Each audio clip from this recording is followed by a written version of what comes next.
మీరు ఏం చేస్తున్నారు కొద్దిగానే అర్థమవుతుందా మీకు? చాలా మంది రామ్ సార్ ఆల్రెడీ కాల్ చేసేసారు, ఆ అమ్మాయి అడిగారు ఎలా ఉందని అడిగారు, ఆర్థిక సాయం చేస్తానన్నారని ఫేక్ న్యూస్ స్ప్రెడ్ చేస్తున్నారు. దీని గురించి మీకు క్లియరెన్స్ ఇవ్వడం కోసమే ఈ రోజు వీళ్ళ దగ్గరకు వచ్చాను. ఇగో శశి వాళ్ళ అమ్మగారు కూడా ఇక్కడే ఉన్నారు. ఎవరైనా చేశారమ్మా మనకు అసలు కాల్? వరకు కూడా మా దగ్గరికి ఎవరు రాలేదండి. ఈవేళ వీడియో కాల్ చేస్తారని మేము కూడా చాలా ఆశగా. కొంతమంది అయితే పాపతో మాట్లాడేశారు రామ్ సార్. వాళ్ళకి ఆర్థిక సాయం అందేసింది అని చెప్పి ఎవరికి వచ్చినట్టు వాళ్ళు పెట్టుకుంటారు. ఎంత కష్టపడి నా బాధ అంతా చెప్పుకున్నంతకైనా నాకు న్యాయం జరగలేదు. ఇంకాని మీరేమో ఎవరికి నచ్చినట్టు వాళ్ళు వీడియోలు పెట్టేసుకుంటున్నారు. నా బాధ అంతా కూడా నేను ఎంత వ్యక్తం చేసి చెప్పుకున్నాను. సార్ మాట్లాడితే నా నోటితోనే సార్ మాట్లాడారు, వీడియో కాల్ చేశారని నేనే చెప్తానండి.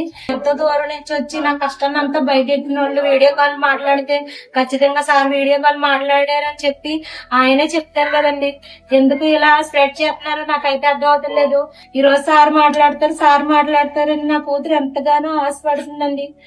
విన్నారు కదా వాళ్ళ అమ్మగారు చెప్పిన మాటలో. ఎందుకు ఇలా చేస్తున్నారు? మీకు కొద్దిగా ఉండాలి కదా కనీసం. ఇలా చేయడం వల్ల నిజంగా జరిగిపోయిందేమో అని చాలా మంది తెలియదు. నిజంగా సార్ ఫోన్ చేసారేమో అనుకుంటారు, కానీ సార్ ఇంకా చేయలేదండి. చేస్తారు ఖచ్చితంగా, ఆ నమ్మకం మాకుంది.